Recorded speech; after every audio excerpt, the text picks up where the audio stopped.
পুরি। কিছু লোক কথা বলে খুব জোরে চেঁচিয়ে, কিছু আবার কথা বলে খুব বেশি পেঁচিয়ে। কারো কথা মধু মাখা লাগে খুব মিঠা, কারো কথা ঠিক যেন লবণের ছিটা। কেউ হয় মহাগুরু, কেউ হয় শিষ্য, বুদ্ধির যেরকম জয় করে বিশ্ব। কথার কাজে রূপসাজ লোকে লোকে ভিন্ন, চারদিকে চোখ মেলে পাই তার চিহ্ন। কেউ সাদা কেউ কালো, পোড়া ইট কয়লা, সেই ভালো নেই যার মনটাতে ময়লা। আবার দ্বিতীয় কবিতার নাম আমাদের মাদ্রাসা লেখক শেখ হাবিবুর রহমান বিক্রমপুরী। ফুল বাগানে ফুটেছে দেখো হাজার রকম ফুল, সেই ফুলের সুবাস নিতে করো না ভুল। সেই বাগানের নাম যে হলো ব্যাশনাল মহিলা মাদ্রাসা, ফুলের সুবাস নিব আমরা তাই তো এখানে আসা।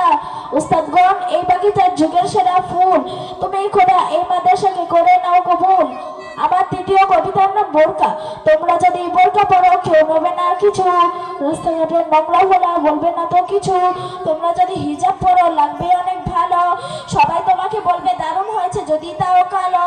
রূপের বড়াই করতে পারো বোরকা হিজাব পরে, মান থাকিবে অনেক দামি যদি থাকো ঘরে।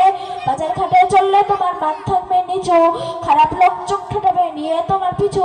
তাই তো তোমরা পর্দা করো, আইন মানো ধর্মে, মরার পরে